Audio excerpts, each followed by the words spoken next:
What's out there?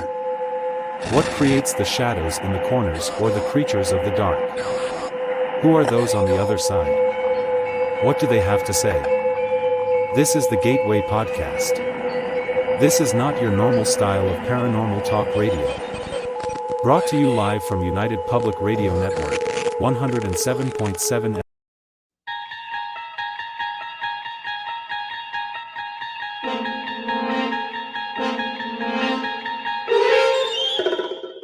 You're listening to UFO Undercover with your host, Joe Montaldo, right here on the Paranormal Radio Network.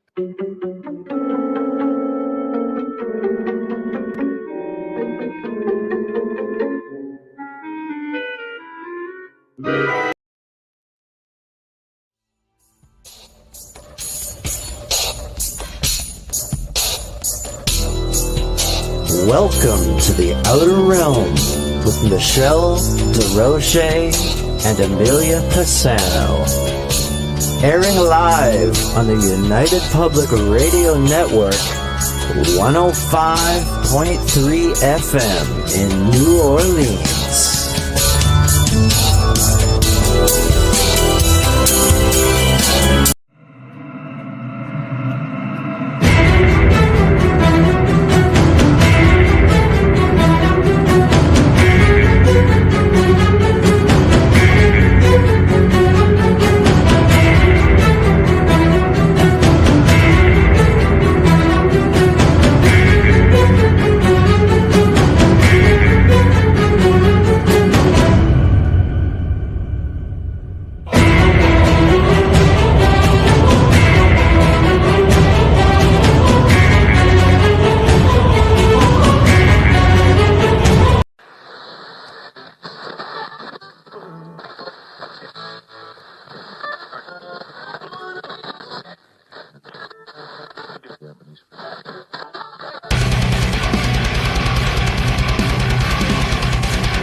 Hey, good evening, everybody, and welcome to the Tuesday night edition of my show, Into the Night, hosted by me, Sean Kelly. And I'm telling you what, woke up this morning, it was -1 degrees out. And I know there's other people out there that live in the other parts of the United States that are at -34, -40, whatever. It was freaking cold. Oh my God, it was terrible.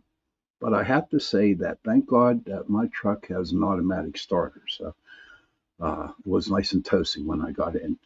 I want to thank UPR and Talk Radio 105.3 New Orleans, 107.7 Mississippi. And don't forget, right after my show tonight, my friend, she has her podcast. It's called the Gateway Podcast. Hey, Joe Fox, good to see you, brother. And CL Thomas is her name. And please, after my show, if you want to hang around and listen to her show, please, she needs all the support she can get. Michelle, how you doing? Good to see you, honey. Good to see you. Well, you know, I have a another awesome author guest, and he's from the Pittsburgh area. Okay. Really good friends with his mom. And she sent me a message the other day, and she told me that she had a son who wrote books. I'm like, oh, interesting. And you know me, guys, if I can give somebody, a chance to talk about their stuff, man, they're on my show. But before I introduce them, I'm going to read a little the book overview. Okay, and the book is called The Pittsburgh Paradox. Okay, now a lot of people listening to the show who are or in the chat room, if you're from Pittsburgh, you kind of understand where this book is coming from.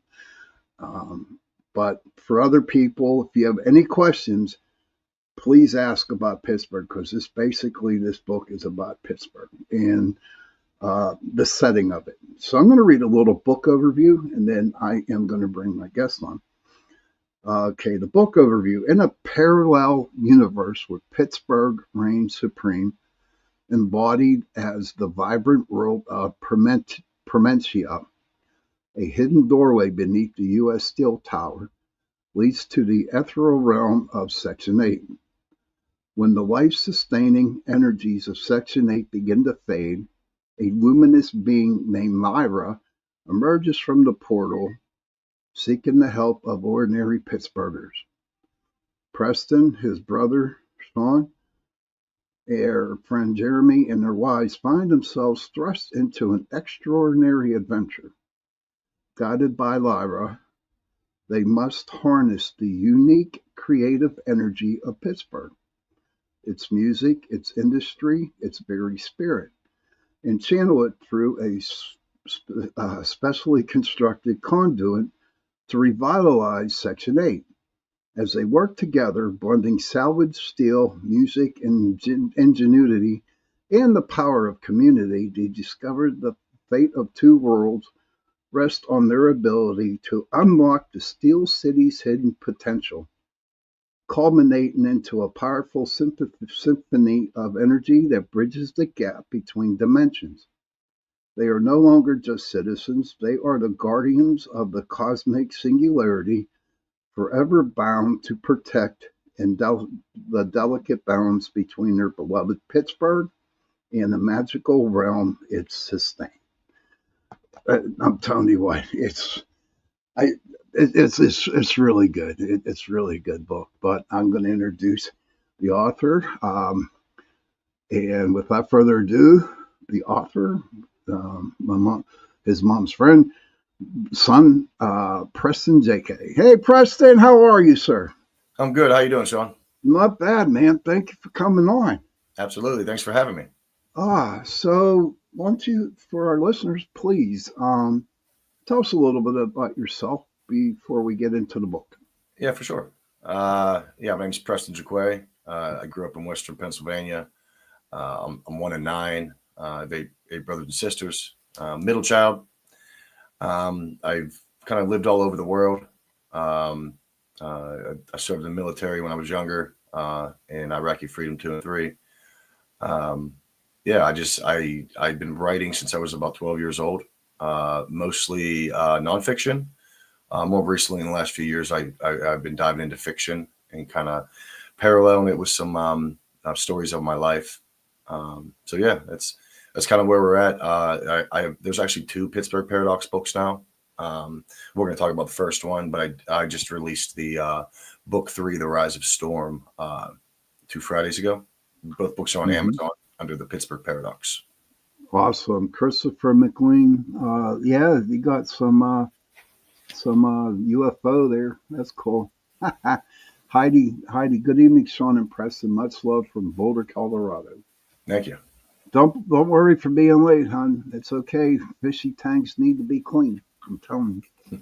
So, as I read the beginning, the reason why I got a smile on my face is because I just read the book overview on it. And Promentia, it hit me like a ton of bricks when I first saw it. So if you can explain Promentia, give the Pittsburgh version of Permanes and Promentia, if you can, please.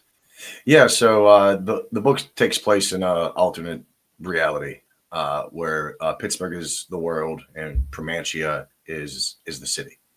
And it's just what it sounds like. It's Permanes. It's like you were just saying before. All parts in the book are real Pittsburgh based. A lot of Yinzer talk. Promentia is a world where the rivers flow with Iron City beer. The smell in the air is pierogies. The 3 main characters meet up all the time at a place called the Slag Heap, which is on the south side. It's like a bar.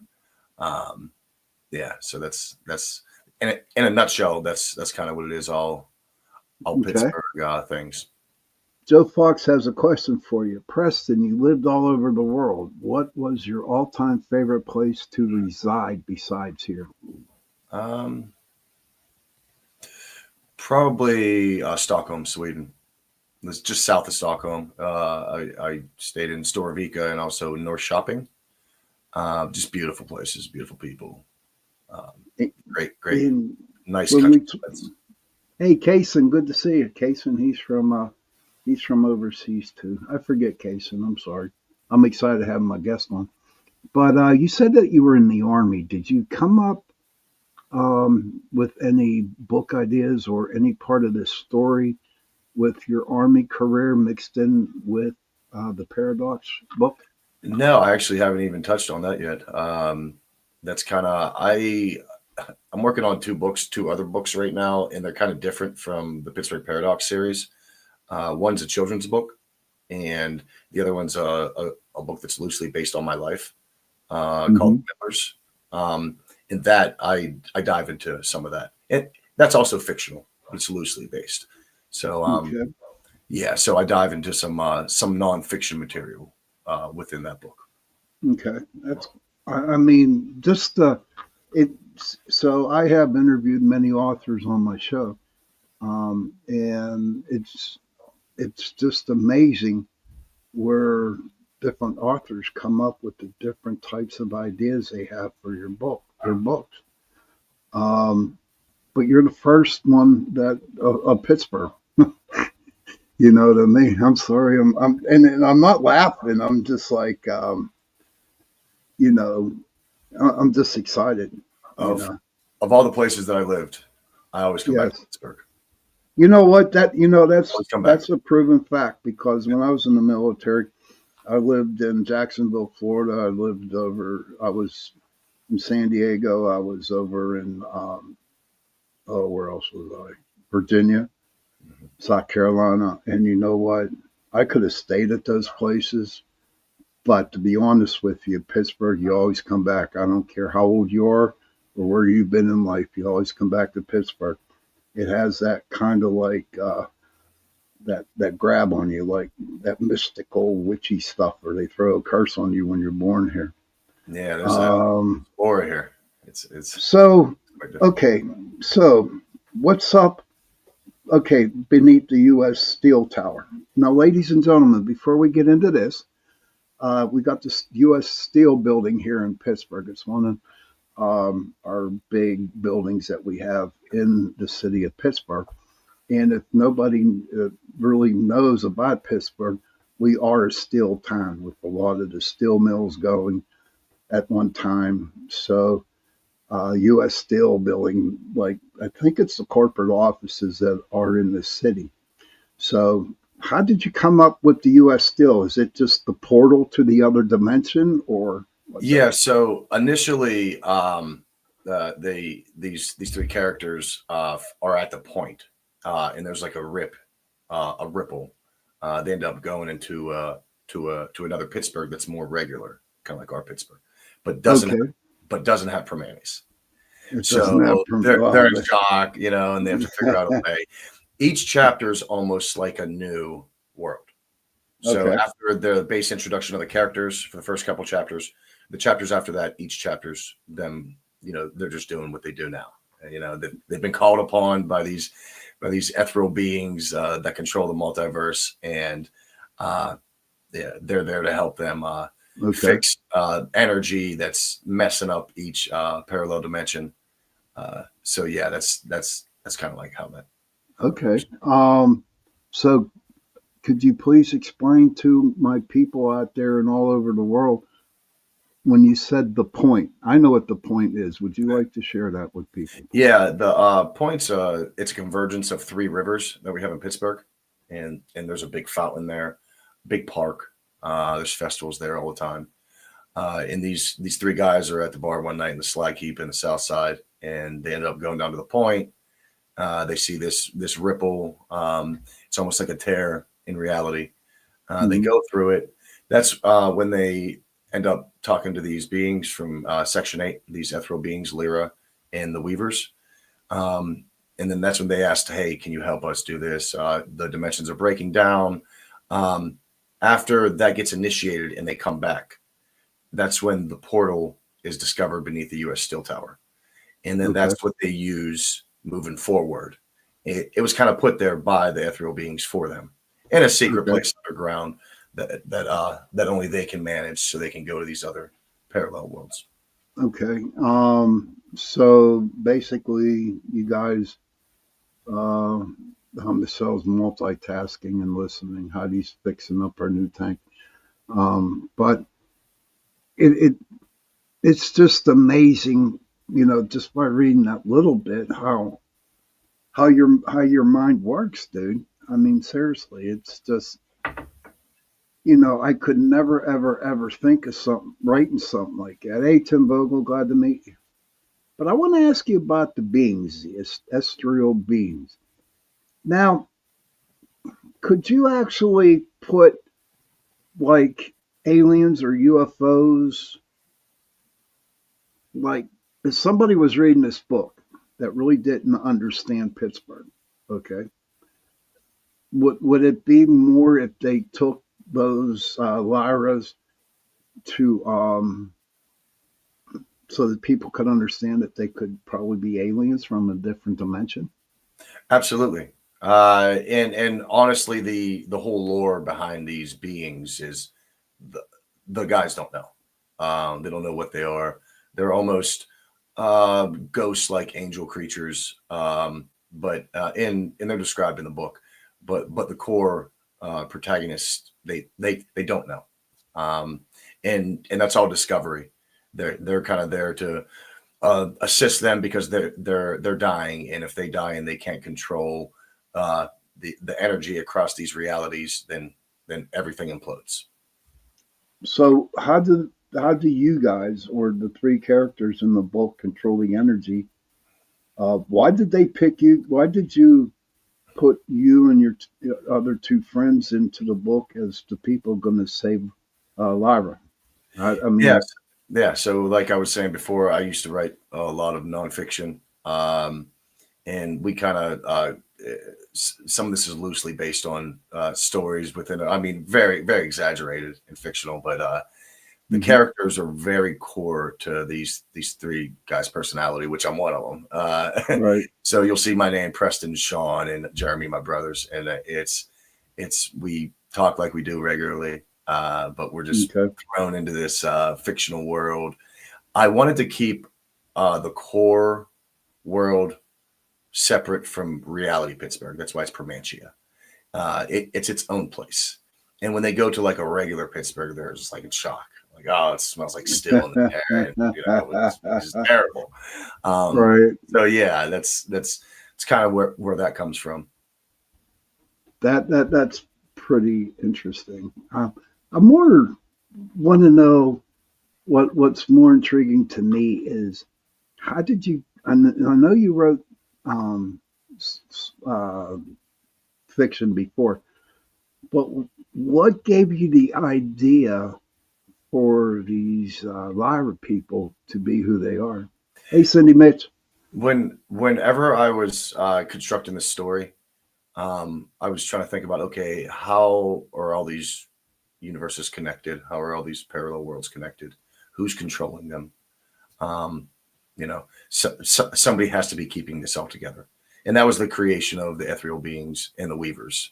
So Lyra is kind of like the leader, and the weavers are her cast of characters that control this. They keep the fabric of reality together. And they, by using these, I call them energy siphons. And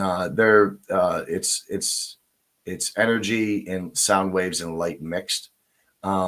It's kind of like a power source that's used across these realities. Right. So these guys go in, and there's corrupted energy siphons across these realities, and they're sent in to see what's wrong, fix it. For an example, they go to one world where the Pittsburgh Steelers don't exist. They're the Pittsburgh Patriots. And there's no black. Dude, what are you doing, man? So well, what are you doing? Let me get there. Okay. They're there to fix that because realities are being corrupted, so they're changing. Okay. Almost like the Mandela effect. So these realities are changing, and they go to this one, and they're like, "Oh, this is crazy." They see like other versions of themselves that love Tom Brady and Bill Belichick, and they're just like, they hate them, and they end up, as the story goes on through that one parallel world they go to, they end up fixing it by correcting these energy siphons, and then the black and gold starts to come back, and it's Okay, I see where. Oh, that's pretty neat. Yeah, but when you just said Pittsburgh Patriots, I have a couple of very dear brothers, good brothers that live up in Boston, and they're Patriot fans. I think they would be like they were like their ears are probably burning at the time that this is being done. They are shooting, but yeah, it like I told you before, I'm just totally amazed on how you have put this together.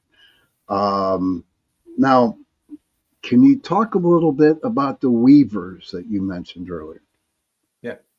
So these weavers, like I said, they're controlled by this Lyra, and it's their job to hold all these realities at the same energy level. So everything's at like a mid ground at ease.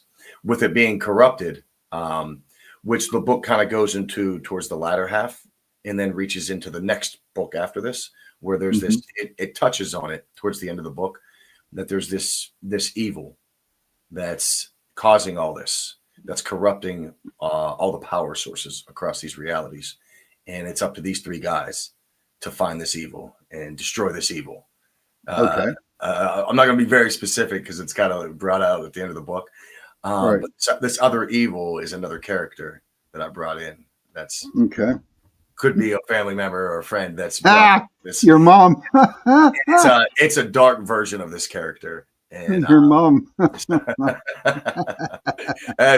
not saying anything. Okay. I don't know. I psychically guessed that one. But yeah. So what's happening is these weavers they're dying out because these in Lyra's. Hey guys, can you please help us? Our reality is going to no longer exist, and if it doesn't exist, then nothing will exist. Everything will cease to exist. It will implode.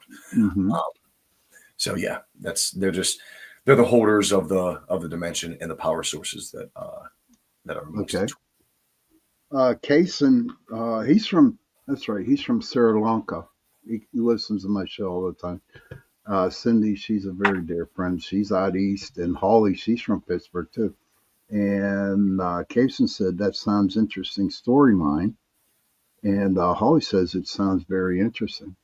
And it kind of is a very interesting thing, especially if you take it from a Pittsburgh guy or a Pittsburgh person when you actually read the book. Okay. You kind of like know what's talking about. But Heidi says, indeed, Preston, is that your Facebook page cover photo, the cover? On your Facebook. On the banner. It might be the banner. Yeah, because Heidi's, looking it up, and she likes to read too. Absolutely. But, and if you, like Sean was saying, if you just go to Amazon and you just go to search and you type in the Pittsburgh Paradox, it's a series. It'll bring up the first two books, and then it'll have the overview of both of those books, and you can also read a sample of each book. Another thing too is if you have Kindle Unlimited, the books are free. For those folks that have Kindle Unlimited, you can purchase it separately, the ebook or the paperback. But yeah, if you have Kindle Unlimited, it'll be free for the next few months. Heidi says your first post, she loves it. Thank you. Sean and I were talking about some of the promotional material that I've worked on the last few weeks. It's posting it across all social media. TikTok, Snapchat, Facebook, Instagram. I don't really use them much, but this is a good time to use them and spread that promotional material. Absolutely, dude. Absolutely. Now, anybody in the chat room that has a question for Preston, please ask it. I mean, Joe Fox did, so we can see what's going on here. Give him some questions, and if you want to know anything about Pittsburgh, there's a man to talk to about it. In fact, I tell you what, guys, ladies and gents, I will just do a story on Pittsburgh on a Sunday, and give you a little background of Pittsburgh and what it covered. It's just amazing. Pittsburgh is a beautiful place, and you know that as well as I do. And I don't know. So, what do you guys actually do to go in and fix the energy in these different places? You don't have to tell the whole book, but like some places, how do you go and what do you actually do to fix the energy in these places? I'll give you an example. So this is this Primantia is a very mythological place, just like regular Pittsburgh, but even more so, very exaggerated. So the characters go to one universe, and like I said, these energy siphons are comprised of light waves, sound waves, and pure energy. So one of the characters plays a trumpet, and this trumpet eases this trumpet's it has one of the energy siphons in it. It was created just for this, and one of the guys plays it. He just plays this trumpet, and it's everything's great after that. It's like it's wild.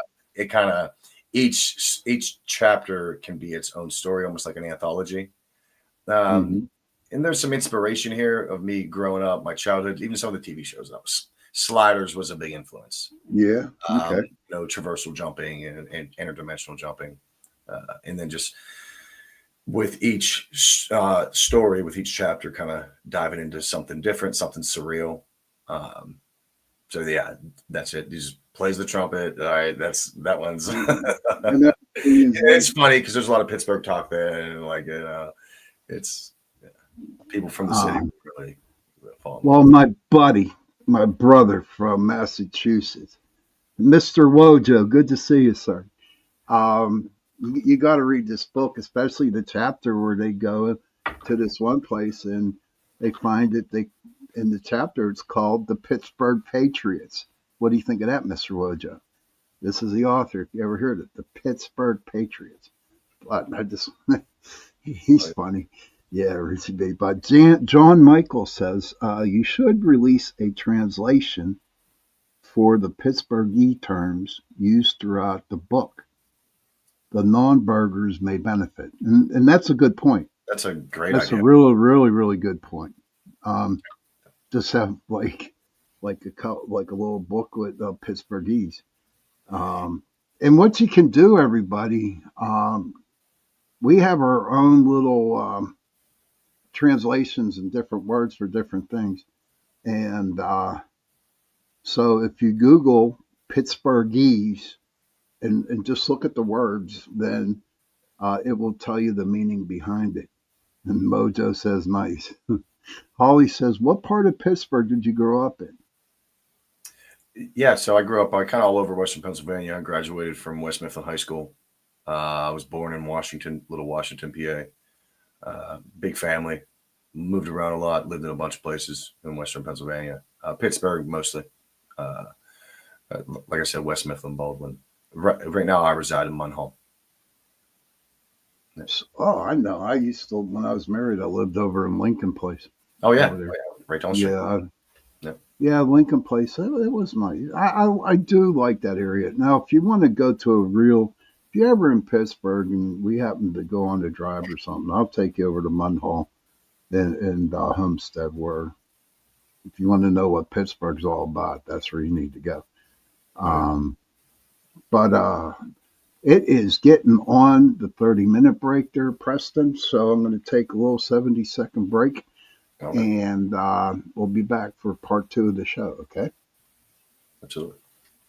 All right.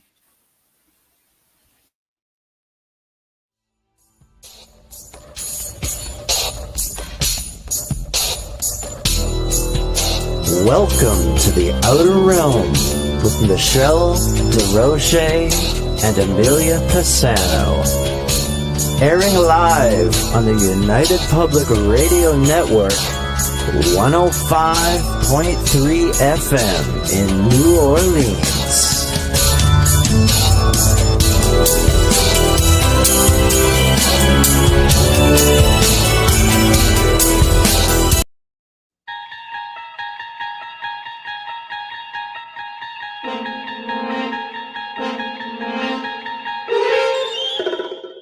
You're listening to UFO Undercover with your host, Joe Montaldo, right here on the Paranormal Radio Network.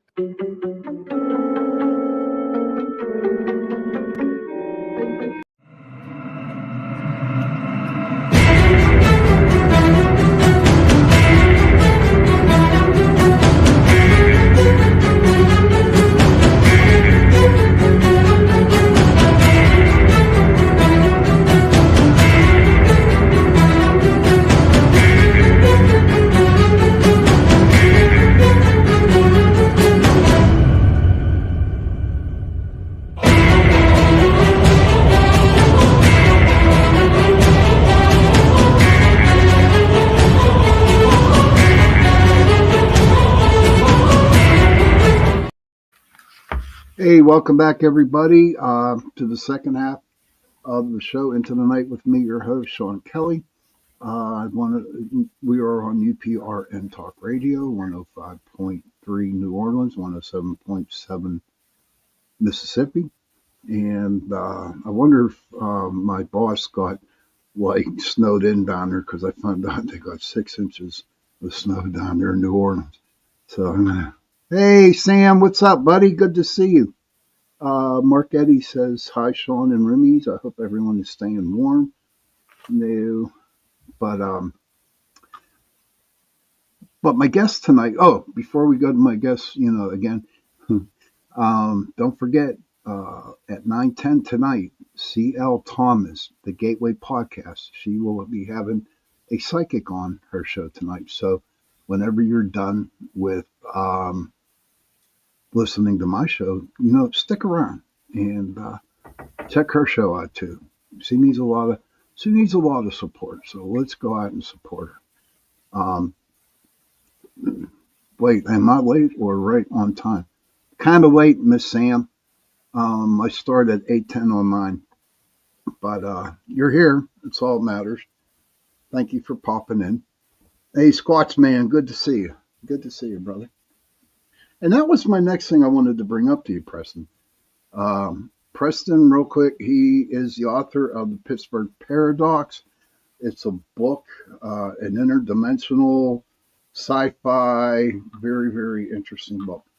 And if you want to know more about it, since we only got about 20 minutes left, you can text me or send me a message, and I will send you the link to his Amazon in order to get the book. And like we talked earlier, and that dude was right when he mentioned that, putting Pittsburghese so people can understand our language, because we have a weird language.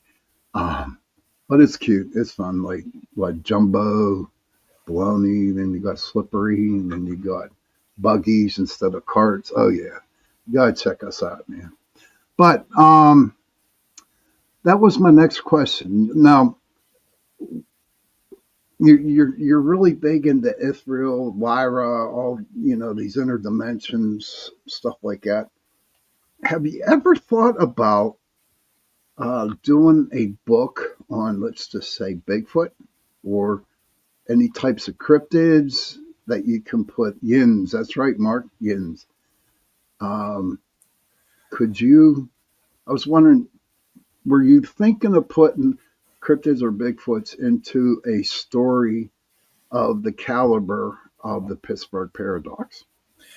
I can tell you this. I grew up on not just science fiction, but just surreal thing. I looked at a lot of Disclosed.tv about 15, 20 years ago, not the new stuff, like the original. Okay. So yeah, either the paranormal, aliens, Bigfoot.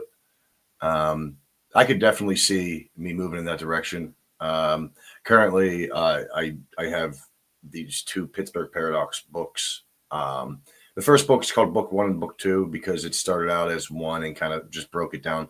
The first one's really presenting the narrative in the universe and Promantia. and then the second one, which is within the first book. I know it sounds confusing, but it's a writer's thing, I guess. And then the second one really delves into those stories.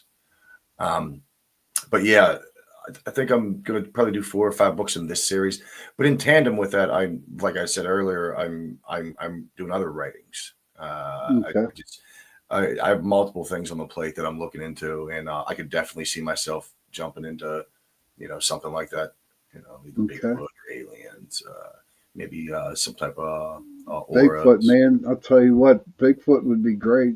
Cryptids. Or even if like within these books go into I'll give you an example.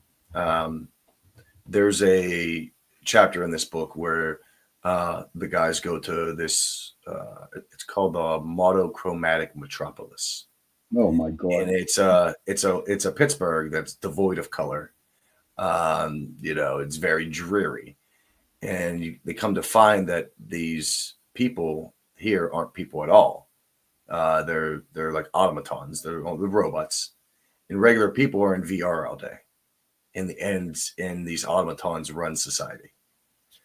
So yeah, that's just one example of one of the chapters in the book, one of the parallel worlds they go to. Let me say, I got a couple things here for you, for my people. So Wojo says Bigfoot. If you want somebody to some interesting stuff, you get in contact with Mr. Wojo and Richie B on this stuff. I mean, let me see. She said, Jessica says, Arg, I'm so late. Sorry, editing and lost track of time. Just looked up the book on Amazon. Looks interesting. Thank you. Let's see. Interesting. Sarah Peta, do you ideas of what the next book will be about? Absolutely. The next book released 2 Fridays ago. It's called Book 3, The Rise of Storm. And that's about this dark energy that creeps in towards the end of the book that's been corrupting these different universes. The team has to track down this being and eventually fight it to restore order. That is like so cool. And it's to be honest with you, Sean, and folks in the chat, the first book is really just diving in and creating this universe. The next one is really meaty. It's like you can tell the evolution of the writing. I mean, I was just listening to I'm actually working on audiobook and also multiple translations for different languages for the first book and also an audiobook. But I was just letting playbooks read it aloud to me today. And just listening to it and then listening to the second one. And these books they're not super long. Like I said, they're multiple stories within one, 85, 90 pages. Really gets to the, I figured like more recently, like a lot of folks won't read a novel, 500, 1,000 pages. Oh, I agree. I'm one of them. Yeah. So I have these short micro-sized stories all within the same universe, starring the same characters. And it's, it's pretty cool.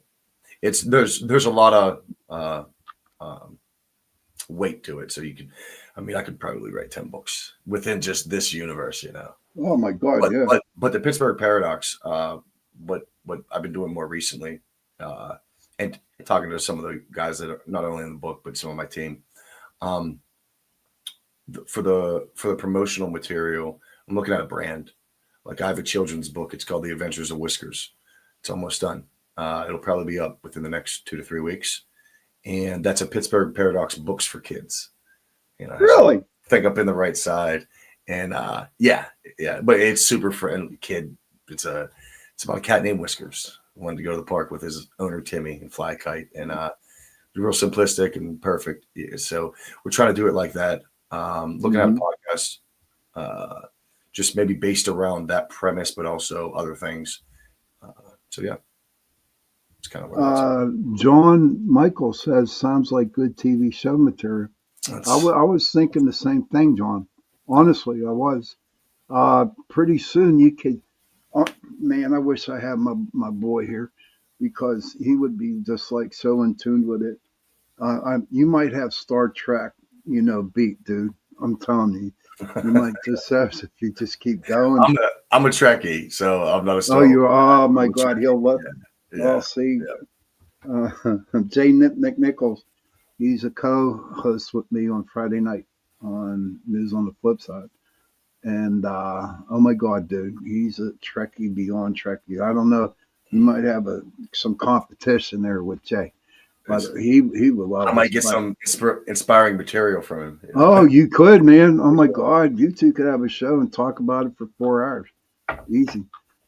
Tone Leon says added the book to his cart. Thank you, Tone. Yeah, I mean,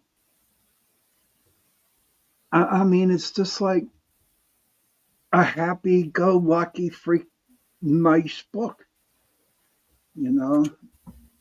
Yeah, it starts and it's so down to earth, you know. And I just have so many good adjectives to say about the book. You know what I mean? Jessica says, would it be likened to more of a Neil Stevenson or Terry Pratchett type of sci-fi, or no? Could I get some context there? Yeah. Oh, you don't know who they are? I don't know who they are. Yeah, I'm not sure. Like if there's a title of a book, I might know. Jessica, if you got a name of a book, he'll give you an answer on that one. So I mean, what more can I say? Being a Pittsburgher, I'm proud of you, brother. Thank you. Know, and appreciate the love. You know, it's about time Pittsburgh gets put on the map.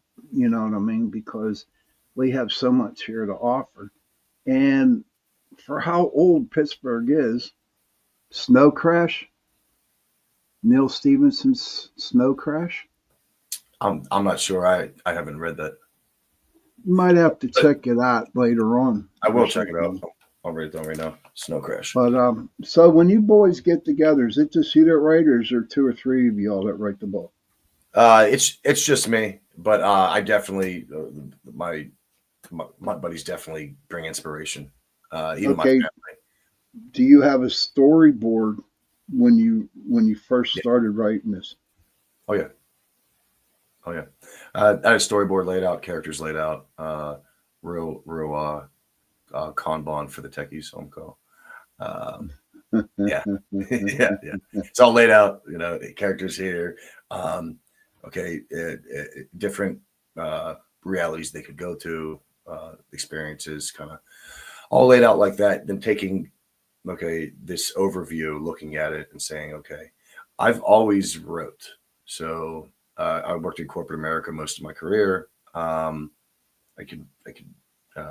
ran meetings. I could always speak. I wrote poetry for a long time. I never released anything. It was more of just for the love of it. And this is the first thing that I've officially authored and released for public consumption. So yeah, it feels good. I really can't get off the train now. I'm on it, and I'm just like, I just keep going. It's up all night, and as long as the thoughts keep flowing, I'm going to keep going. Oh my God, yeah, I could see it. Caseman says Snow Crash is a cyberpunk. It's an easy read. Awesome. You know, I can actually see something like that in Pittsburgh. Now you base everything on the city of Pittsburgh.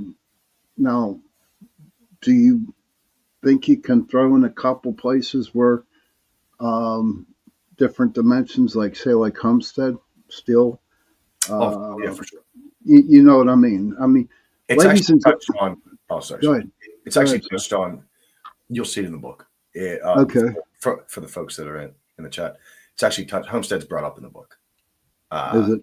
Yeah, they actually go to Homestead. So it's. I've always viewed Pittsburgh as the boroughs, you know, and the inner city is the inner city, and everything around it encompasses Pittsburgh. If you live in Monroeville, people here call it Pittsburgh. You know, if you live here, you know, it's Pittsburgh's more than just where the rivers converge. It's everything in the hills and mountains beyond. And do you know what? This is a proven fact, and this is true. Do you know Pittsburgh is the largest city in the Appalachian Mountains? Did Yeah. you know that?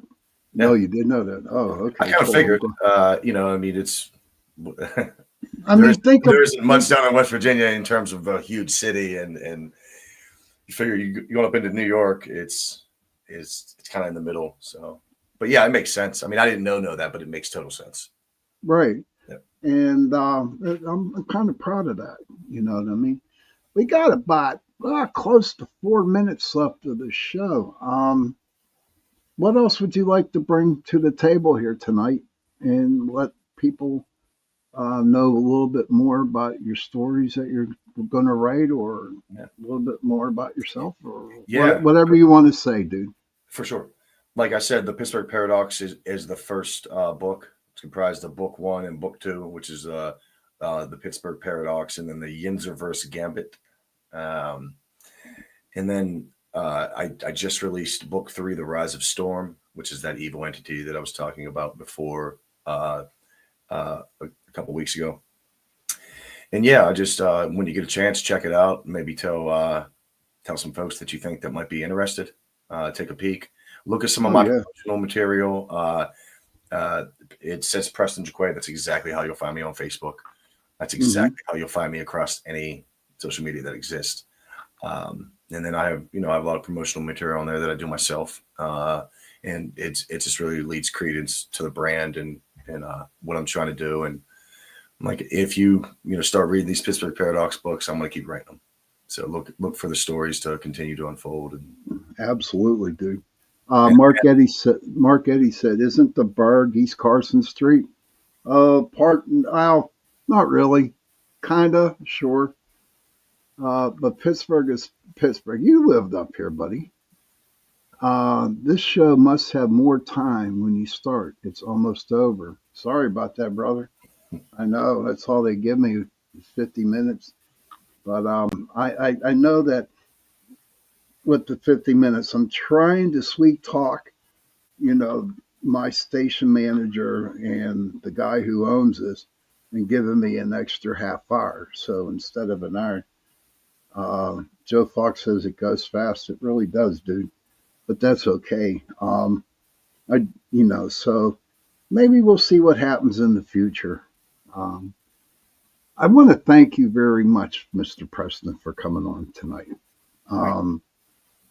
And I'm just really excited to read your books.